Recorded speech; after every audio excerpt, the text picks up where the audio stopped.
Shalom, bendiciones, bendiciones a todos los hermanos que se estarán conectando a este estudio, entendiendo la ley de Dios, entendiendo la Torah de Dios. Como cada semana estamos contentos de poder estar nuevamente y estudiar un poquito acerca de las leyes alrededor de los mandamientos. Esta semana tenemos un tema sumamente interesante. Yo creo que es de mucha importancia para todos aquellos que estudian a raíces hebreas, el entender cómo funciona el tiempo, los calendarios. Y hoy en el libro 3, el libro de los tiempos, el Sefer de Ramban, la Mishneh Torah, vamos a ver acerca de la santificación de los meses. Y yo sé que este es un tema que a veces genera mucha controversia. Hay gente que dice que hoy en día nosotros podemos establecer los días de las fechas. Hay gente que dice que el calendario, los días de las fiestas, establecer el calendario a través de la luna. Hay gente que dice que el Sanedrín era un cuerpo de gente que manipuló el calendario y por lo tanto no debemos regirnos en el calendario que se está usando hoy, porque el calendario está manipulado completamente. De todos lados hay manipulación. Así es que hoy vamos a ver a través de lo que nos dice el Mishneh Torah, que son las interpretaciones de los mandamientos, y vamos a ver qué es lo que podemos encontrar acerca de la santificación del mes. Por cierto, es un mandamiento y como mandamiento tenemos que estudiarlo como tal. Así es que vamos a ver aquí. Déjame primero cambiar aquí. Vamos a ver la parte que dice leyes de la santificación del mes. Es un precepto positivo calcular, saber y determinar en qué día comienza cada mes del año, lo que se conoce como Rosh Hodesh.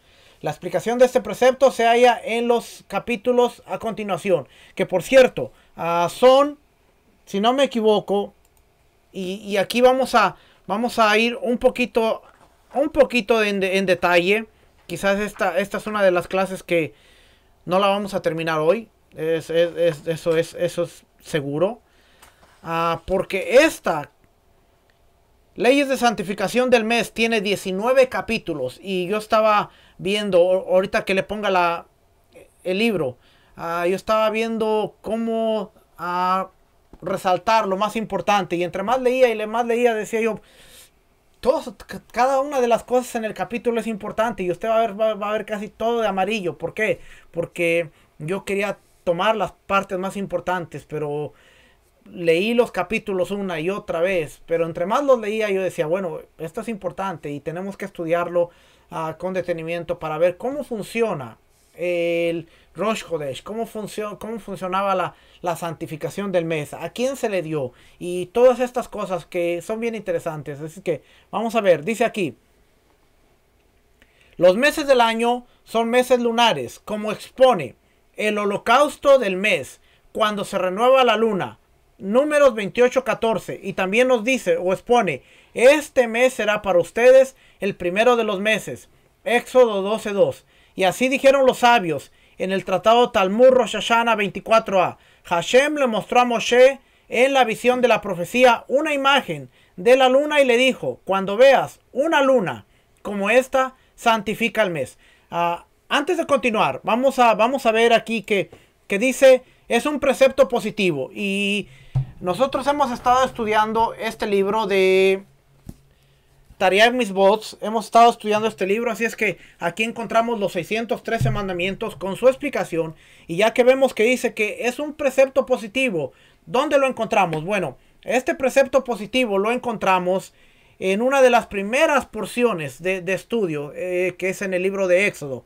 Y vemos que aquí dice Sefer Shemot, o el libro de Éxodo, Parashá Sidra Bo, la Parashá Bo, que contiene 20 mandamientos. Pero aquí el mandamiento número 4 es de los primeros mandamientos que hay. El mandamiento número 4 dice mandamiento performativo. Y aquí la B y la D es sumamente importante, porque a medida que hemos estado estudiando esto, nos hemos dado cuenta de que esta B y esta D significa Beidín o Sanedrín. Este mandamiento aplica a el Sanedrín, cuando el Sanedrín está establecido. Así es que vamos a leer. Dice Éxodo 12:2. Este mes será para ti el principio de los meses. La esencia es una misbah, es un mandamiento para el Beidín, Sanedrín, santificar cada nuevo mes y establecer las fechas de todos los Yomim Tovim, ¿no? Los días festivos, de acuerdo con esa santificación. Leyes. El Beidín anunciaría y declararía el nuevo mes basado en el testimonio de 2 testigos confiables que dijeron que habían visto la luna en su reaparición. Solo después de que el Beidín examinó cuidadosamente a los testigos para determinar la confiabilidad de su testimonio, el Beidín declara: este día es santificado. Si los testigos aparecieron el día 30 del mes anterior, ese día se declaró Rosh Hodesh. Pero si no llegaban los testigos el día 30, Rosh Hodesh se celebraba automáticamente el día 31. Perspectivas.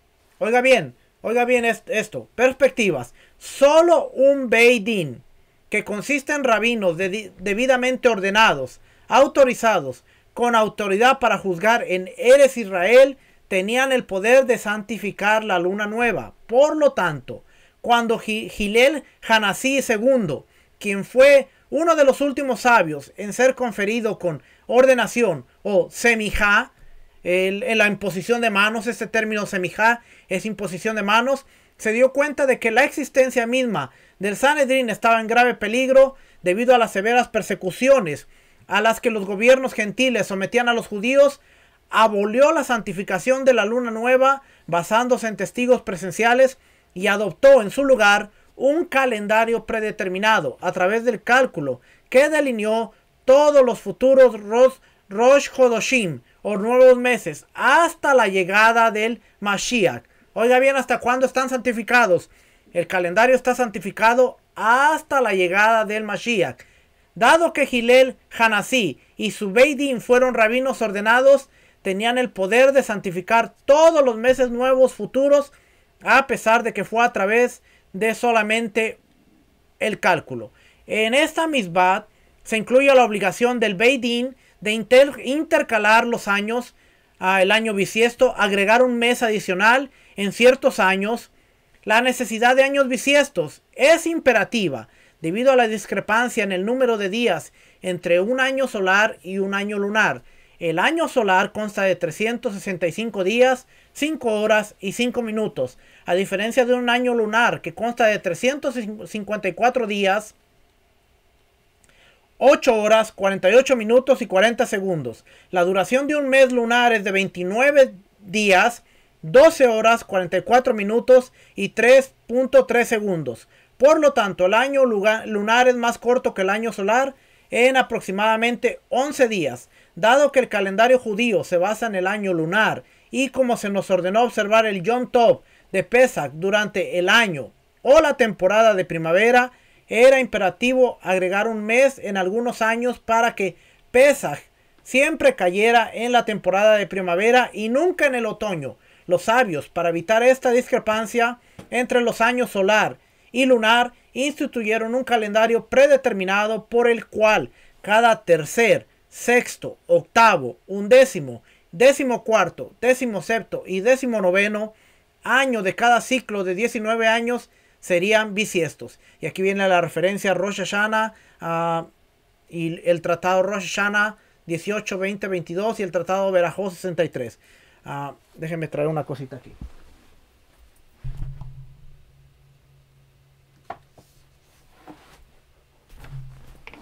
No me acuerdo cuál es, así es que...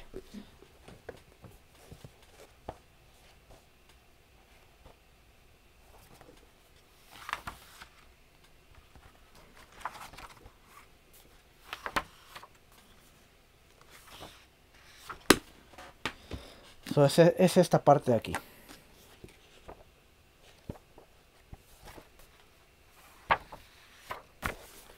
En este libro, The History of the Jewish People. History of the Jewish People. La página 190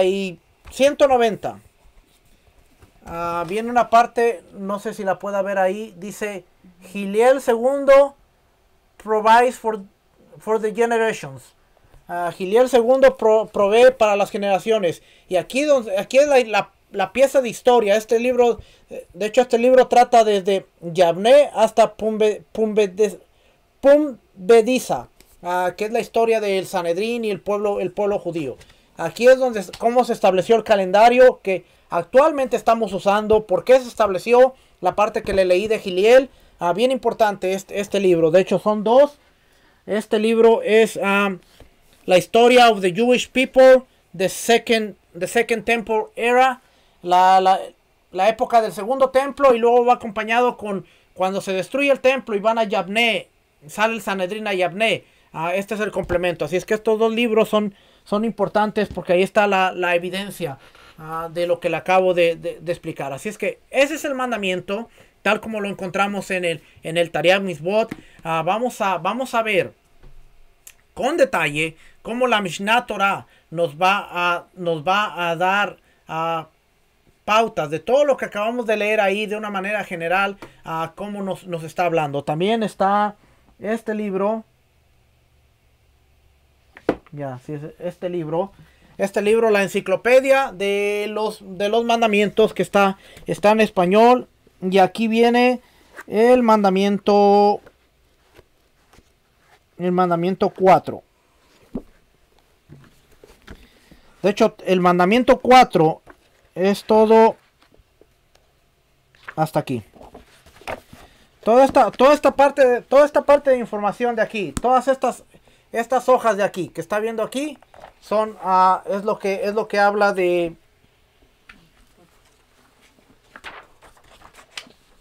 ahí dice, mire, santificar el nuevo mes. ¿Ve? Santificar el nuevo mes. Misbah 4, santificar el nuevo mes. Así es que hay como 20 páginas.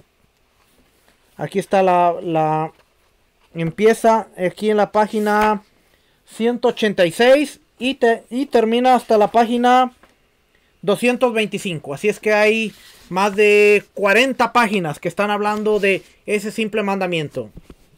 No se las voy a leer todas. Ya lo leí.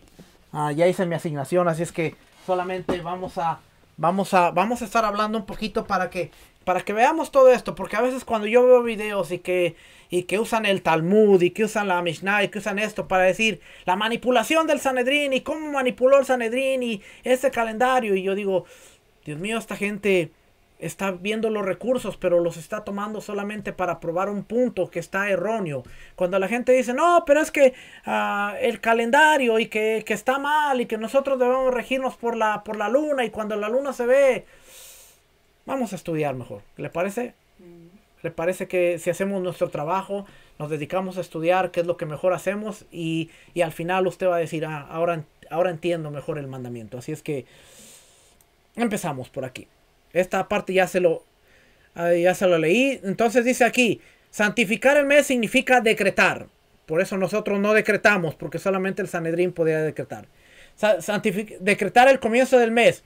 Y los años que calculamos son años solares. Como expone, cuida el mes de Nisan, que caiga la primavera. Deuteronomio 16:1. Así que para corregir el desfasaje que se produce entre ambos calendarios, lunar y solar, cada 2 o 3 años se agrega un mes al calendario hebreo, de modo que Nisan siempre coincida con la primavera. No es que manipularon, sino que nosotros nos vamos a dar cuenta de que Pesach era una combinación de varios mandamientos. Pesach tenía que ver con la cebada. Pesach tenía que ver con el tiempo de la primavera. Así es que si no había primavera y no había cebada, no se podía observar Pesach. ¿Qué hicieron? Se agregaba un mes cuando la cebada todavía no estaba madura. Le faltaba madurar. Cuando primavera todavía no había pasado el equinoccio de primavera, se agregaba un mes para que Pesach pudiera celebrarse en la fecha establecida por el Eterno. Así es que no solamente fue una manipulación de vamos a manipular el calendario, sino vamos a cumplir con la cita divina en el tiempo establecido, el tiempo dicho. Y para hacer todo esto tenemos que agregar un mes cuando la cebada no está madura. ¿Por qué? Porque el calendario solar son 365 días. El calendario lunar son 354. Así es que cuando termina el año, al solar le faltan 11.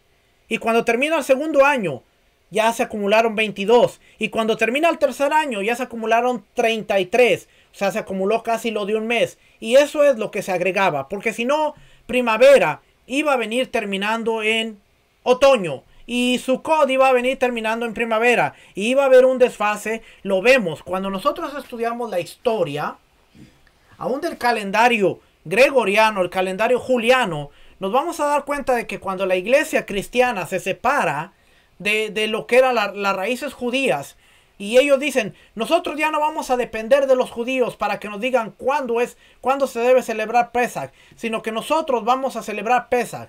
Hubo un tiempo en que era tanto el desfase que ya Pesach ya no estaba en la primavera, así es que ellos tuvieron que corregir.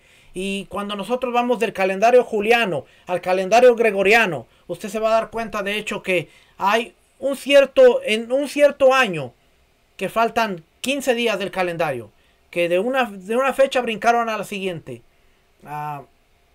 Búsquenlo en la historia y usted se va a encontrar todo esto.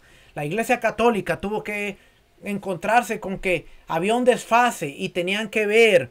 Entonces ellos determinaron que Pascua se iba a celebrar la segunda semana después del equinoccio de primavera. Y así se ha hecho por muchos años en la historia.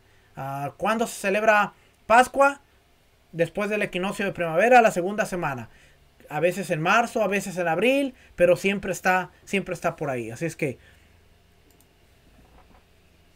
¿en cuántos días supera el año solar al lunar? Aproximadamente 11 días. Las cifras precisas se exponen en el capítulo 6. Por lo tanto, pasados unos años, cuando la cantidad de días adicionales llega aproximadamente a 30, añadimos un mes, haciendo que el año tenga 13 meses, y a este año se llama embolismal, Shana Meuberet.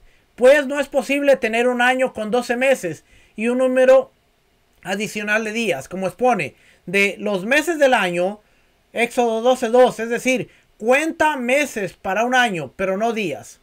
Esto también se encuentra en el Talmud, Tratado Megilá 5a.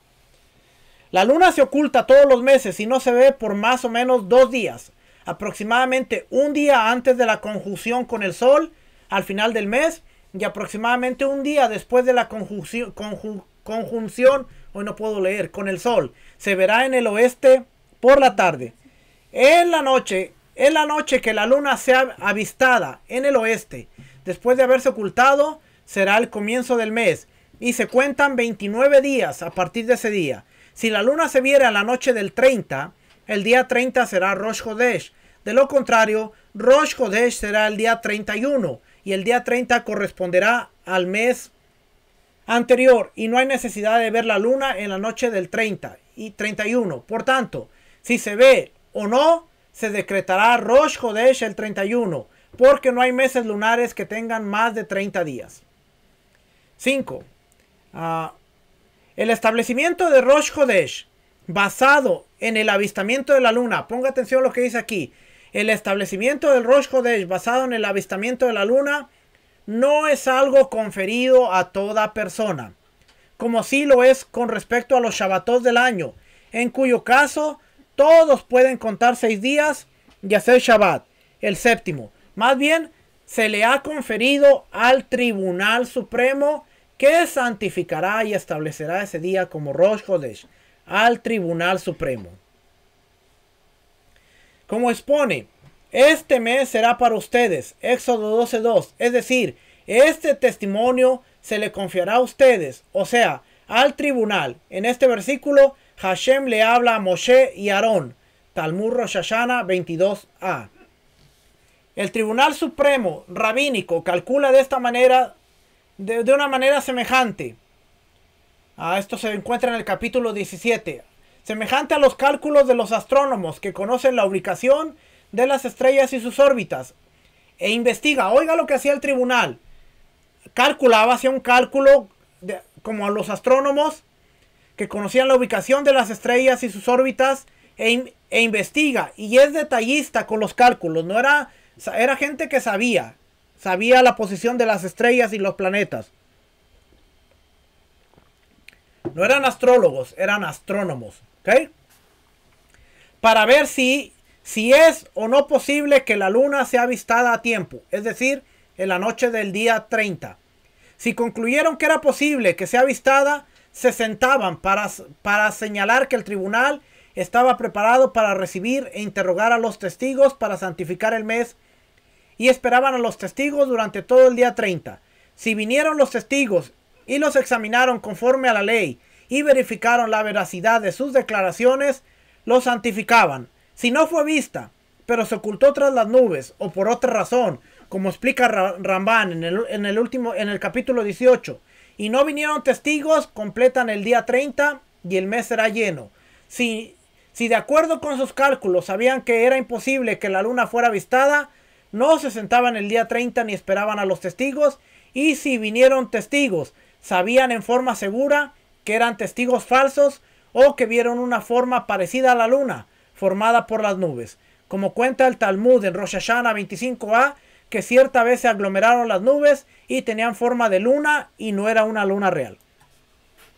Estamos viendo que el Sanedrín, el tribunal, era personas en donde había gente que era conocedora, astrónomos, conocedora de las estrellas, el movimiento de las estrellas, los planetas. No astrólogos, no se dedicaban a ver el zodiaco y la astrología, sino la astronomía, el movimiento de los planetas. Y ellos sabían, basado en sus cálculos, ellos sabían cuándo comenzaba un mes y cuándo podían empezar a interrogar a los testigos. Si un testigo venía fuera del tiempo que ellos habían calculado, ellos entonces sabían que este testigo lo más seguro era que era un testigo falso. Así que no cualquiera podía engañar a la gente del Sanedrín. Y no, esto no era algo que tomaban a la ligera. ¿Por qué? Porque vamos a darnos cuenta de que el comienzo del mes era tan importante porque de él partían las fiestas de primavera, así como también las fiestas de otoño. Cuando se declaraba Rosh Chodesh de Nisan, sabían que a los 14 días se tenía que inmolar el cordero de Pesach, a los 15 se tenía que comer y a los 16 se tenía que traer las primicias. Y de ahí hacer el conteo del Omer,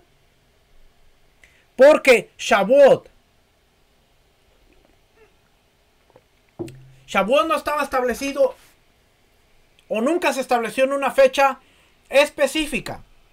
Shavuot dependía del conteo del Omer. Así que era bien importante el Rosh Chodesh de Nisan para la ofrenda de Pesach, comienzo de panes sin levadura, el sacar la levadura antes del día 14, primicias el día 16, Shavuot 50 días después de primicia. Todo esto te estaba contando desde ahí. Y cuando ellos declaraban Rosh Chodesh de Tishri, entonces era que había una celebración porque era el día de trompetas. A los 10 días había Yom Kippur y a los 15 días empezaba la celebración de Sukkot. Así es que era sumamente importante la declaración del mes. Así que no era algo que tomaban a la ligera de, vamos a interrogar, sino vamos a ver cómo detalladamente, dice aquí, es un precepto positivo de la Torá para el Tribunal Supremo calcular y saber si la luna será avistada o no, e interrogar a los testigos hasta que el mes sea santificado, y enviar emisarios e informar al resto del pueblo qué día es Rosh Chodesh para que sepan qué día serán las festividades, como expone, que nombraran como días de santa convocación, Levítico 23:2, y también expone, y cuidaréis este estatuto en su tiempo, tenía que hacerse en el tiempo, Éxodo 13:10. Este versículo se refiere a la ofrenda de Pesach, que debe ser en primavera, en alusión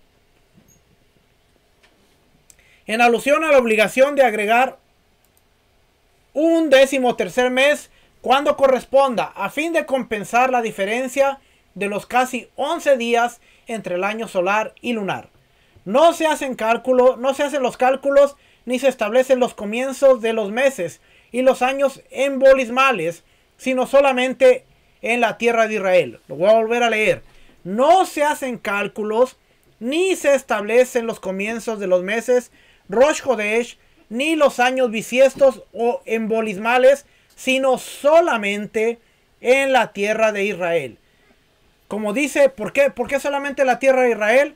Porque el versículo que nos dice, porque de Sión saldrá la Torá y la palabra de Hashem de Jerusalén. Isaías 2:3. Si hubiera un gran sabio que haya recibido semijá, ordenación rabínica, en la tierra de Israel, y luego saliera de la misma, sin dejar a alguien como él,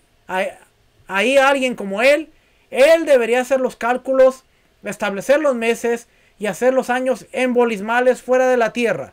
Y si llegara a su conocimiento que un sabio como él ha surgido en la tierra de Israel, y más aún, un sabio superior a él, estaría prohibido establecer los meses y definir los años embolismales fuera de la tierra. ¿Ve? Estaría prohibido.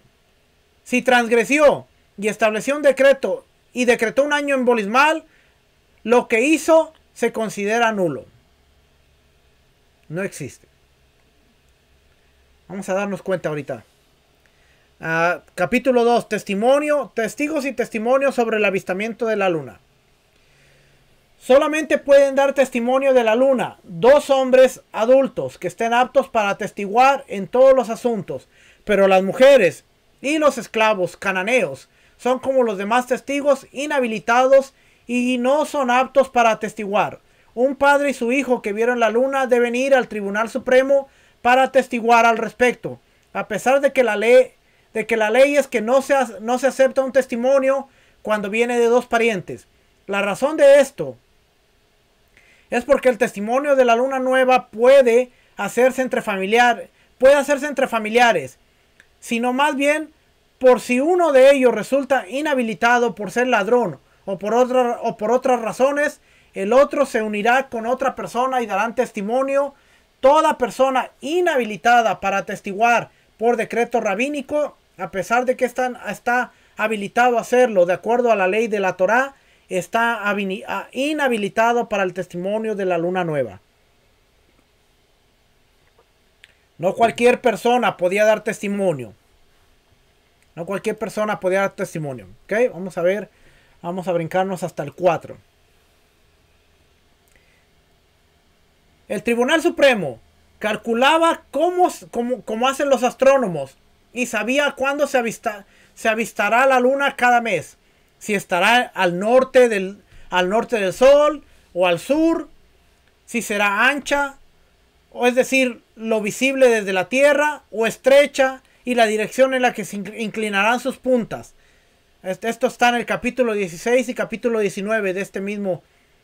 Cuando los testigos llegaban para atestiguar, se les preguntaba, ¿dónde la han visto? ¿Hacia el norte o hacia el sur?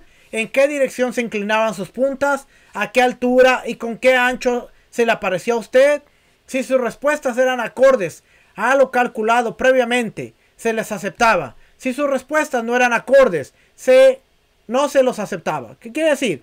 Que el tribunal, Sanedrín, sabía, de acuerdo a la distancia, el equinoccio de primavera, el equinoccio de invierno, dónde la Tierra estaba con referencia al Sol, qué tan cerca estaba la Luna, si estaba al norte, estaba al sur. Todas estas preguntas las hacían cuando venían los testigos.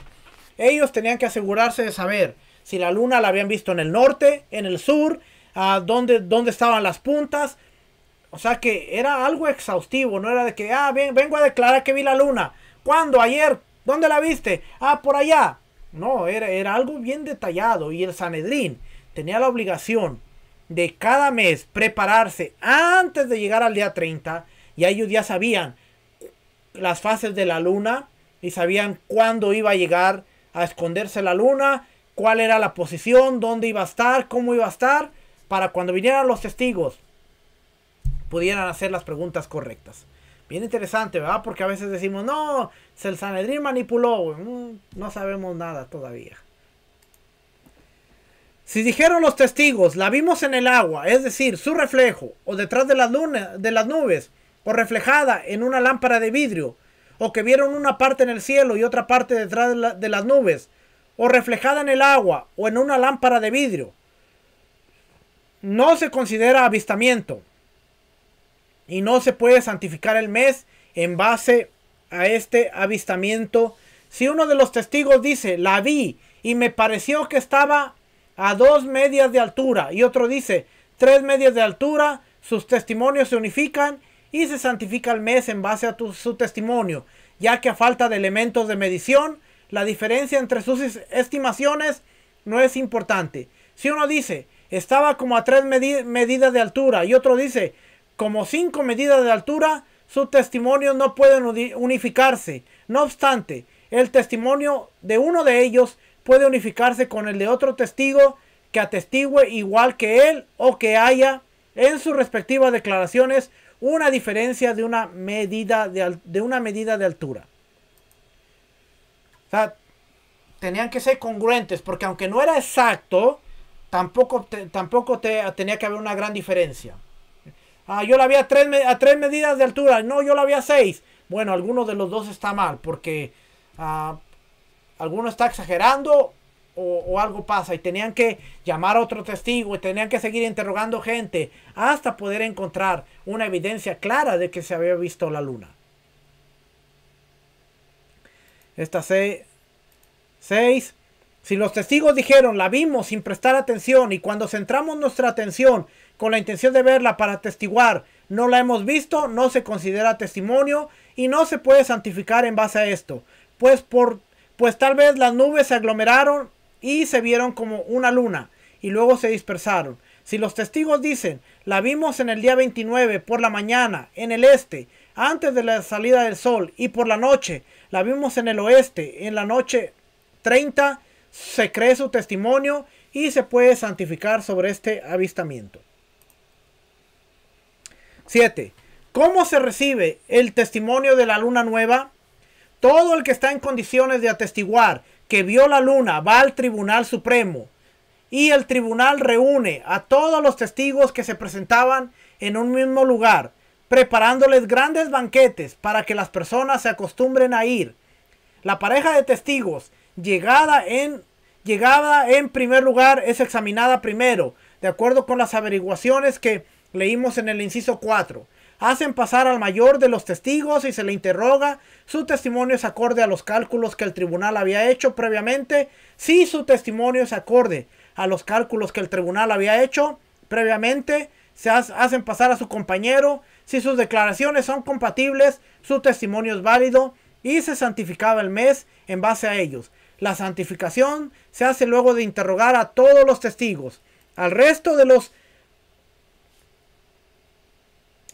las parejas de testigos se los interroga en forma más somera, no porque sea requerido, pues el mes igualmente será santificado, sino para que no se vayan descorazonados y para que se presenten con frecuencia. Joseph Good descubrió uno de los edificios más importantes, que es el que se cree que es el edificio donde se hacían las interrogaciones para el nuevo mes, donde se sentaba el tribunal, el Sanedrín, interrogaba a los testigos, hacía banquetes. ¿Por qué hacía banquetes? Porque la intención era que el pueblo no se desanimara y todo mundo quisiera testificar que vio la luna. Y venían a Jerusalén y sabían que había banquete, había comida, había bebida, y se les iba a tratar bien. Y aunque pudieran haber pasado al último, su testimonio era considerado, se les interrogaba y eran tratados con dignidad para que ellos quisieran regresar al mes. Así es que el avistamiento de la luna era algo sumamente importante, porque ellos decían, vamos a tratar a estas personas bien, les daban de comer, los atendían, para que al próximo mes más gente se animara y dijera, vi la luna, voy a ir a testificar. Y pudieran siempre tener el testimonio de personas que habían visto la luna. Y por eso vemos aquí que es esto. Así es que en Jerusalén se ha descubierto el edificio donde se hacía el interrogatorio, donde se hacían los banquetes. Joseph Good fue el que lo encontró en base a los estudios y en base a toda la evidencia que él siempre está por ahí. Lo presentó y arqueológicamente lo encontraron, así es que está por ahí. Está ahí el edificio. Más adelante vamos a poder presentar fotografías y cosas ya cuando el tiempo lo permita, para que usted vea que está por ahí.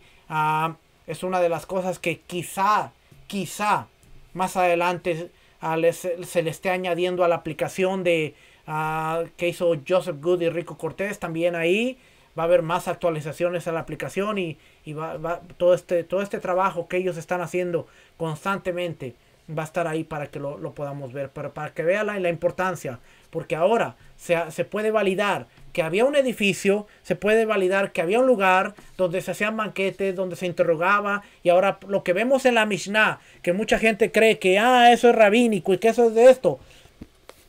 Ahora la arqueología, lo que leemos aquí, la arqueología dice, ahí está, si hay un edificio, si existía, está ahí.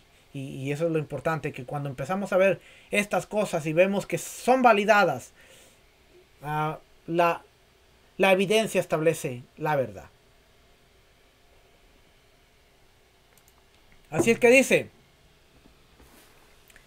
no es santificado sino cuando es vista a tiempo, o sea, la noche del día 30 del mes, y solo puede ser santificada durante el día, como todos los juicios. No había juicios de noche. No se santificaba la luna de noche. Sanedrín nunca se reunía de noche. Y usted dirá, bueno, ¿y qué pasó con el juicio de Yeshua? Con esa parte de que no había juicios en la noche, podemos ver que Yeshua tuvo un juicio que no era válido. Pero esa es otra cosa. Vamos a seguir por ahí. Si un mes fuera santificado por la noche, no es válida la santificación. Aun si el Tribunal Supremo y todo Israel vieron la luna y el tribunal no declaró, es santificado antes de la noche del día 31. O si los testigos fueron interrogados y el tribunal no alcanzó a declarar, es santificado hasta que se hizo la noche del día 31 no se santifica, y el mes que acaba de terminar será lleno, y Rosh Chodesh será el día 31, a pesar de que la luna fue vista en la noche del día 30. Fíjense lo importante, porque aunque vieron la luna en el día 30, pero si el Sanedrín no alcanzó a hacer todo el trabajo y a declararlo antes de caer la noche, entonces se considera que Rosh Chodesh empezó o empezará el siguiente día. ¿Por qué? Porque vamos a darnos cuenta ahorita que vamos a seguir leyendo que la santificación y la declaración tenía que venir acompañada de un sacrificio. Y no se podían hacer sacrificios en la noche. Así es que vamos a seguir leyendo aquí. Dice aquí. Oiga bien aquí. Esto se lo puse en rojo porque es sumamente importante. Dice, pues el avistamiento no es lo que establece el nuevo mes, sino el tribunal cuando declara es santificado. Nuevamente, el avistamiento no es lo que establece el nuevo mes, sino el tribunal cuando declara es santificado. Hoy mucha gente puede ver la luna en Jerusalén, puede avistarla y puede decir, vimos la luna, pero esta pieza de información es sumamente importante porque dice, no es el avistamiento lo que establece el nuevo mes, sino el tribunal cuando declara es santificado. Y hoy, hasta el día 16 de agosto 2022, que yo sepa, no hay un tribunal, no hay un Sanedrín establecido dentro de la tierra de Israel para declarar la luna. Así es que cualquier persona puede ver la luna, cualquier persona puede decir, hoy empieza el mes porque vimos la luna, pero nadie, absolutamente nadie, tiene la autoridad bíblica establecida para declarar el nuevo mes como si lo tenía el Sanedrín, que hoy no existe. La gente dice, bueno, pero si los judíos viven en Israel, ya están en la tierra, se puede ver la luna de Israel, ¿qué impide que se haga la declaración bíblica como la Torá lo establece? El Sanedrín. No hay Sanedrín. Y aparte no hay templo.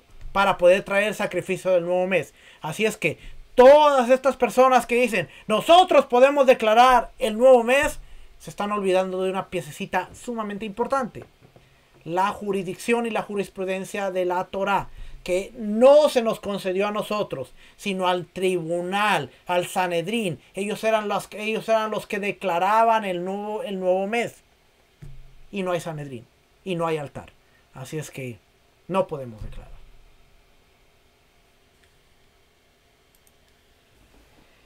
¿En qué caso los jueces del Tribunal Rabínico Supremo, en caso de que los jueces del Tribunal Rabínico Supremo vieran la luna al final del día 29, si aún no salió una estrella de la noche del 30, el tribunal declara es santificado, pues todavía es de día y pueden santificar el mes? Pero si la ven en la noche del 30, después de que hayan aparecido 2 estrellas, cuando ya se considera que es de noche y no se puede santificar el mes, al día siguiente se sientan otros 2 jueces junto a uno de ellos, de los que vio la luna, formando así un tribunal, y los otros 2 jueces que habían visto la luna atestiguan frente a los 3 que formaron el tribunal, y los 3 jueces santifican el mes, ya que no se puede ser testigo y juez simultáneamente. ¿En qué caso el tribunal? En caso de que el Tribunal Supremo haya santificado el nuevo mes en un día equivocado. Oiga, porque esto es importante.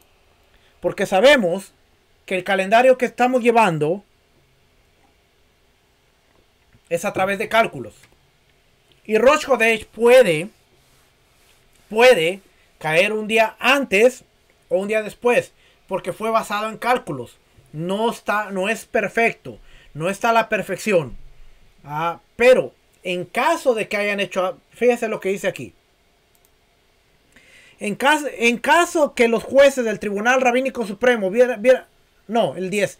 En caso que el Tribunal Supremo haya santificado el nuevo mes en un día equivocado, ya sea sin querer, o que hayan errado por falsos testigos, o por fuerza mayor, por ejemplo, que el rey los haya obligado, el mes permanece santificado. El mes permanece, ¿qué? Santificado. Y están obligados a calcular las festividades basándose en el día santificado. Aunque uno sabe que los jueces del tribunal se equivocaron, está obligado a basarse en ellos, pues este tema solo se delegó a ellos. Y aquel que nos ordena cuidar las festividades también ordenó basarnos en ellos, como expone. Ustedes deben celebrar como, vamos a leer Levítico 23:2 para ver qué dice bien ahí. Éxodo, Levítico 23:2.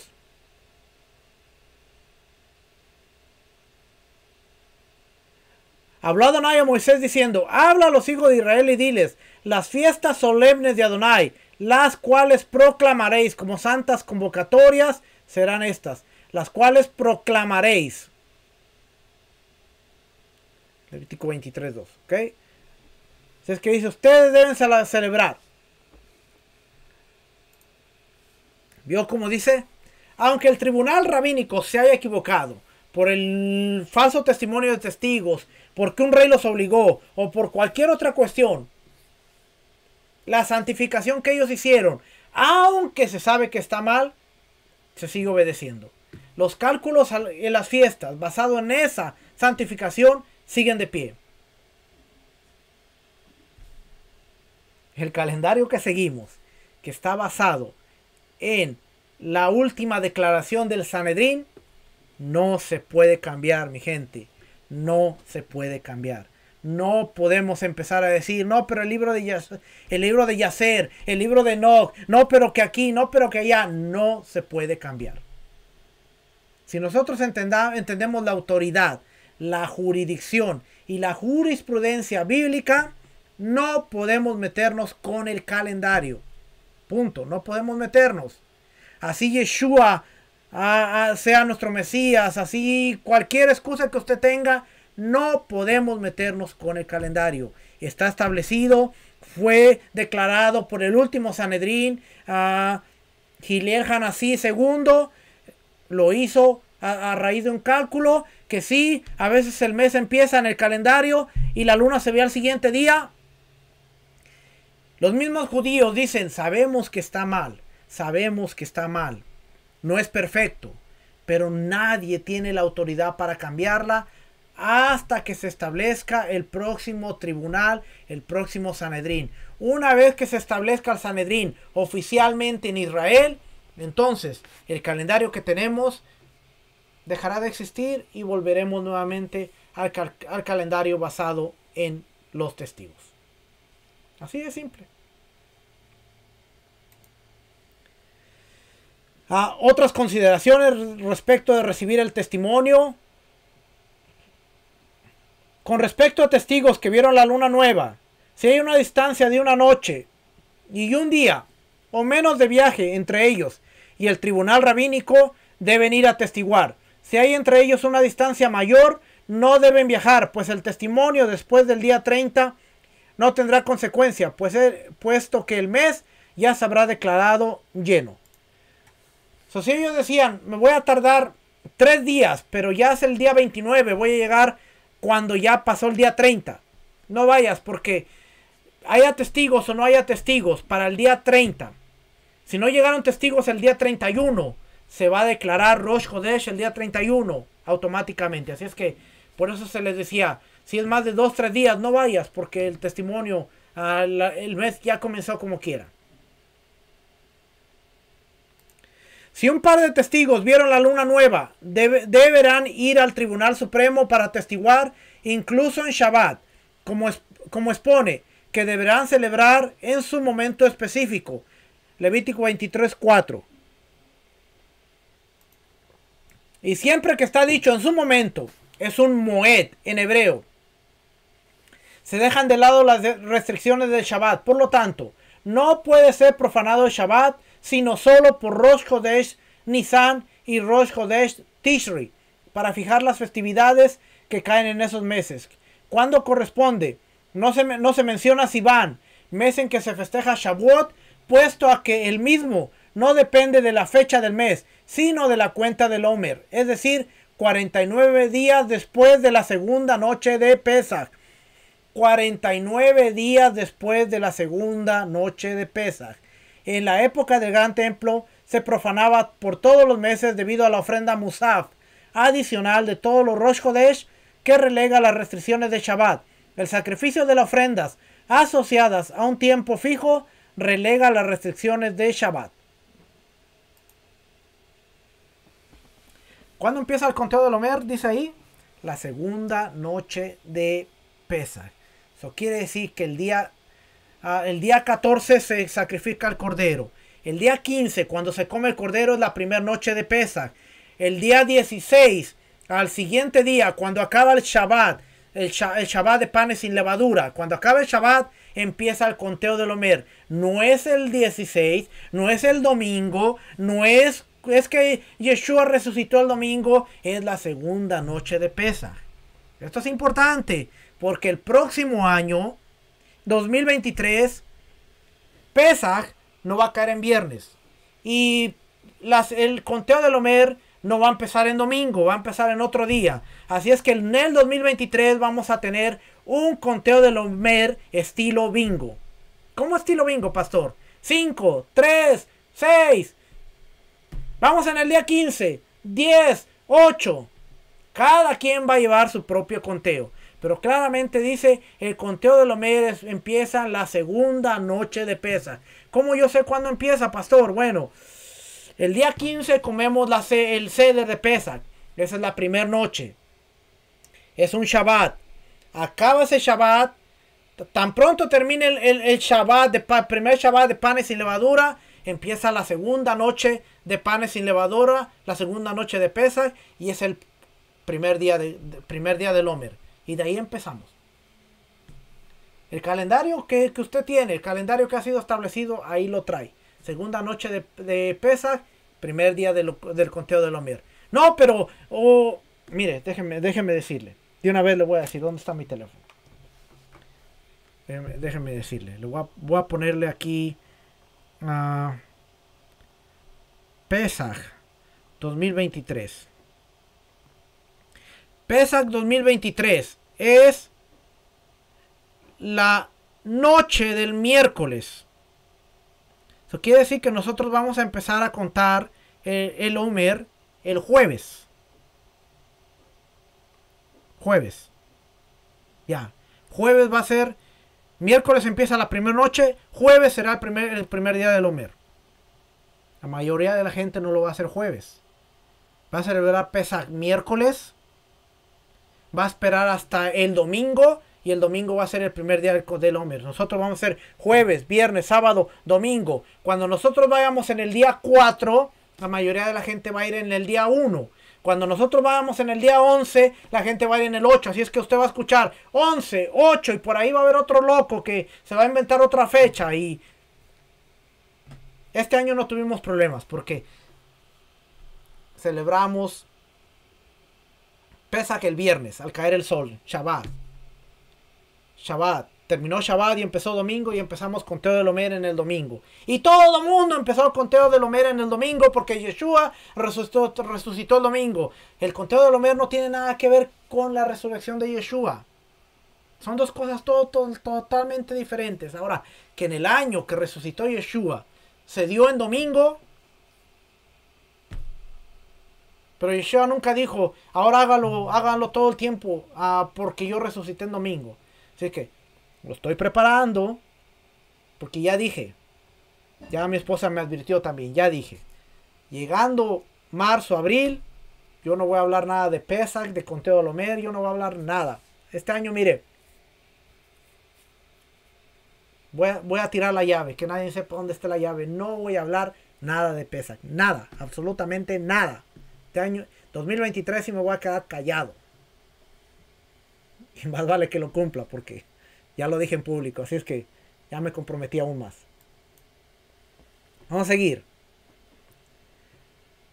Del mismo modo que los testigos que vieron la luna nueva profanan el Shabbat, así también lo profanan los testigos que corroboran su credibilidad frente al Tribunal Supremo. En el caso que el tribunal no conoce a los testigos, cabe declarar para entender lo siguiente, que un solo testigo no es válido para atestiguar. Debe haber mínimo 2. Incluso si un solo individuo puede atestiguar sobre la credibilidad de los testigos, debe acompañarlos y profanar el Shabbat ante la duda, pues quizá luego encuentre otra persona que puede atestiguar la credibilidad de los mismos y se una a él en el testimonio.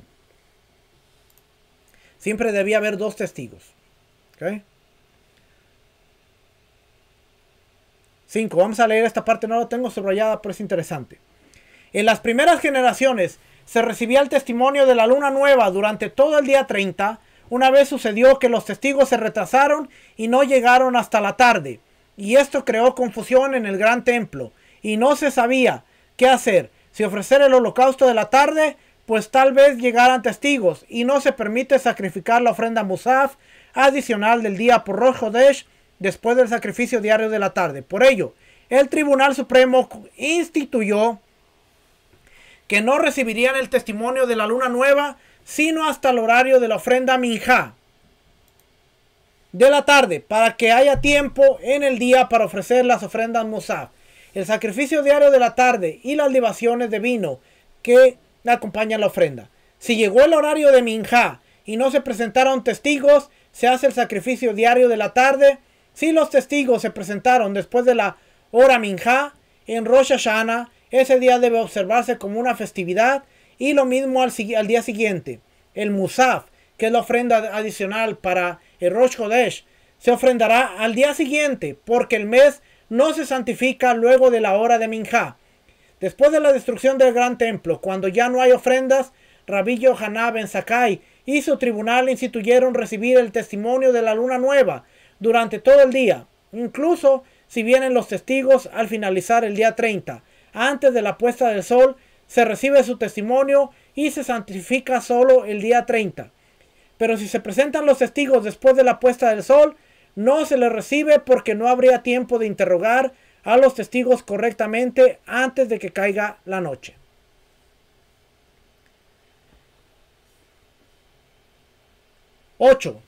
En las primeras generaciones, cuando el Tribunal Supremo santificaba el mes se encendían fogatas en la cima de las montañas para que se enteraran las personas que residían en los lugares distantes. Cuando los samaritanos comenzaron a conducirse de una manera degradada y encendían fogatas para confundir al pueblo, instituyeron que salieran emisarios y notificaran al pueblo. Estos emisarios no pueden profanar viajando para llegar a las distintas ciudades los días de festividad. Y ni hace falta decir que no pueden profanar el Shabbat, pues no se profana el Shabbat para afirmar el nuevo mes, es decir, para propagarlo, sino solamente para santificarlo.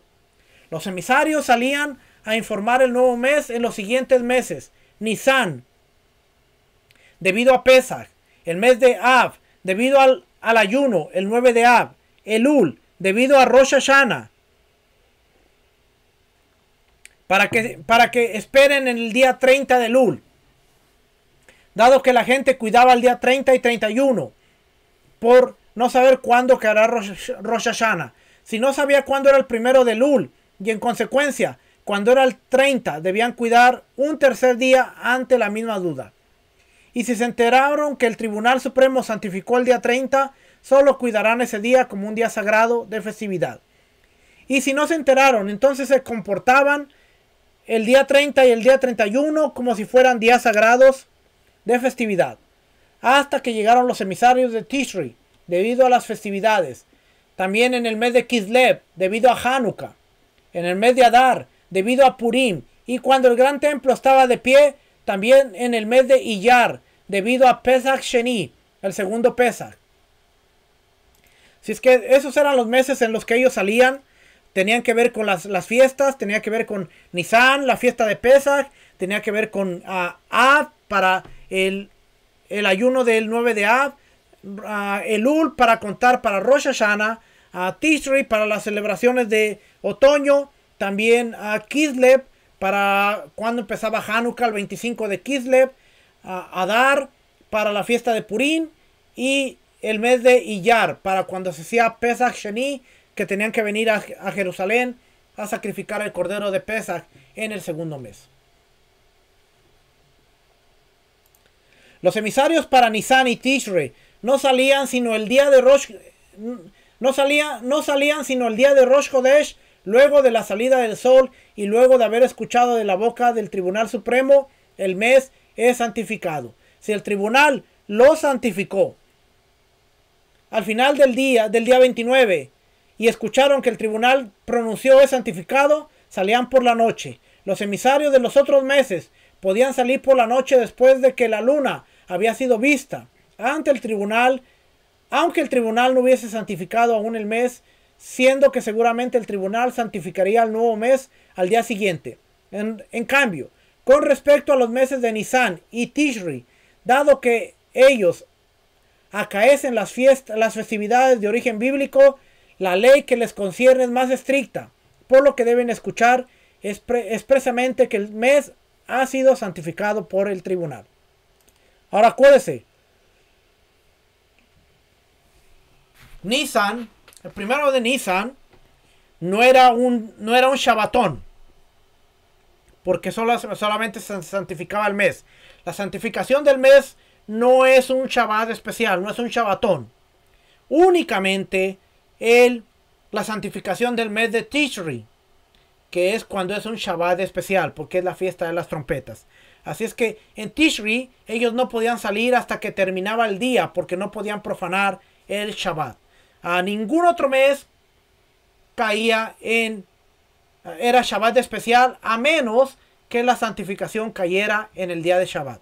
De lo contrario, tan pronto escucharan la santificación, podían salir porque no era un Shabbat especial.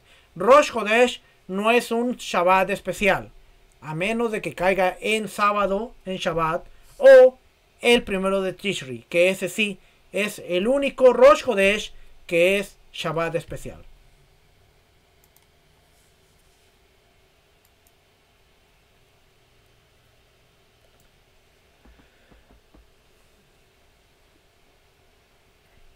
No hay necesidad de que los emisarios sean dos, sino se le cree incluso a uno, y no solo al emisario, sino incluso a un comerciante del pueblo que cuando llega de viaje como es su costumbre, dice: he oído de la boca del Tribunal Supremo que santificó el mes en tal día.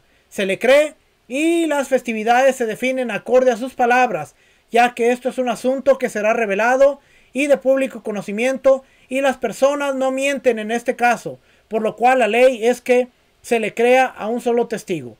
Si sucede que el Tribunal Supremo esperó todo el día 30 sin que se presenten testigos, y temprano a la mañana siguiente declaró el mes lleno, como explicamos ya en el inciso 7, y después de 4 o 5 días vinieron testigos de lugares lejanos y atestiguaron que habían avistado la luna a tiempo, que es la noche del 30, aun si vienen al final del mes, se los intimida en forma excesiva y se busca desorientarlos con los interrogatorios. Se les interroga muy a fondo, siendo extremadamente detallista en cuanto a su testimonio, y el tribunal intenta no santificar este mes, puesto que ya ha sido declarado lleno. Es decir, como el mes ya había sido declarado lleno, se intenta no modificar ello, declarando que ese día, en lugar de ser el último del mes anterior, sea el primero del mes siguiente.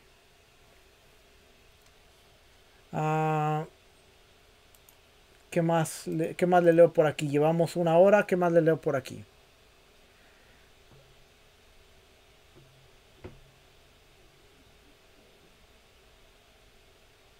Sigue el 19. Bueno, capítulo 4.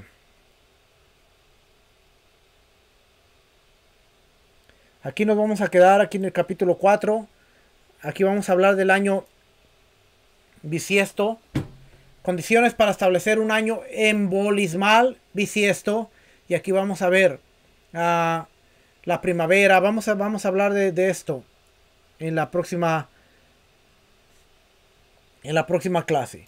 Así es que, como usted vio hoy, le hablé muchos detalles de cómo se interrogaban a los testigos, qué se hacía, para que usted vea que Rosh Hodesh era algo sumamente serio, algo que se le había delegado al tribunal, al Sanedrín, y que como tal el último tribunal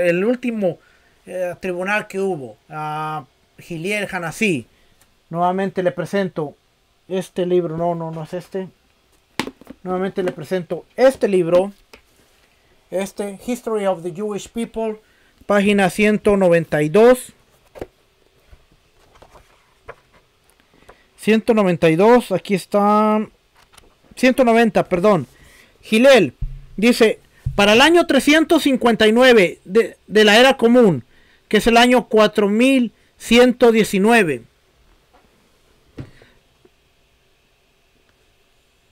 Para el año 359, como era la era común, la situación en la tierra de Israel había alcanzado un nivel de desesperación, que Hillel II, el Nasi, o el líder del Sanedrín, decidió tomar acción. Actuó de manera rápida y decisiva, y él convino con el Sanedrín para traer la atención y resolver el problema. Reconociendo que había muchas matanzas de los sabios de la tierra de Israel, y la destrucción de la yeshiva central, de los que habían hecho la semijá posible, la imposición de manos, era inevitable, ellos acordaron resolver el problema y salvar el calendario judío. El dolor de perder la semijá o la imposición de manos era algo que iba a interferir no solamente con el día a día de la conducta y la vida judía. La vida del pueblo iba a ser fundamentalmente rota, porque la declaración del Rosh Hodesh y de los años bisiestos se iba a suspender. De acuerdo a la Torá, ningún Rosh Hodesh, festival o año bisiesto tiene ninguna validad.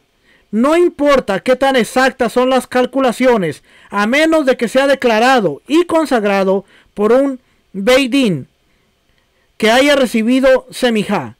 A ver el tratado Hilkos Kiddush HaKodesh 1.8 de la Mishnah de Ramban. La solución que ellos escogieron reveló no solamente la genialidad de la descendencia de la casa de Giliel, pero también la humildad y la devoción hacia su pueblo. Por muchas generaciones había sido un privilegio prerrogativo del Nazí arreglar el calendario o declarar el calendario de acuerdo con el consentimiento del Sanedrín. Este derecho del Nazí había sido fielmente protegido por siglos. Las últimas 4 generaciones, el prestigio de la consagración del calendario era un honor investido que traía gloria y le daba gloria al oficio del Nazí o el príncipe. Pero, como todos sus predecesores, Giliel II no estaba preocupado por su propio honor. Se lo estoy leyendo y traduciendo, por eso me estoy ahí tardando un poquito más. Así es que Giliel el padre, Giliel el anciano, nunca vio la oficina del príncipe. Y ahora, 14, o nunca persiguió la oficina de príncipe. Y ahora 14 generaciones de ilustres personas se encontraba Giliel II virtualmente haciendo arreglos para la terminación de este acto de consagrar el calendario y hacer que la nación hacer de la nación una nación que fuera independiente de los servicios del príncipe del Sanedrín. Así que en el año 359 de la era común, Giliel II y su cuerpo oficial, su Beidín, calcularon todas las futuras lunas nuevas y consagraron en futuro todos los Rosh Chodesh nuevos de acuerdo con sus cálculos. De esta manera, todos los cálculos, ellos calcularon y consagraron todos los años bisiestos. Ellos dieron toda la autoridad, ellos tenían toda la autoridad validada y requerida para ser un cuerpo oficial ordenado, precedido por el príncipe Nazí. Y así ellos también consagraron todos los festivales a futuro del pueblo judío. Y luego sigue diciendo más cosas, pero para que usted vea, año 359 es desde la época en que se está usando el calendario que nosotros tenemos. Y la próxima semana vamos a entrar un poquito más a detalle en cuanto al año bisiesto, por qué se hacía el año bisiesto de 13 meses, porque unos años que vimos por aquí, déjeme leer, que decía el tercero, ¿dónde está?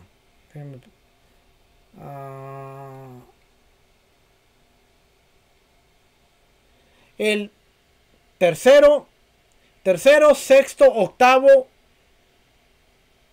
onceavo, el 14, el 17 y el 19. De una serie de 19 años, el tercero, el sexto, el octavo, el onceavo, el 14, el 17 y el 19 tienen que ser años bisiestos. O sea, casi cada 2 o 3 años, dependiendo, es bisiesto. Por eso hay años de 12 meses, años de 13 meses.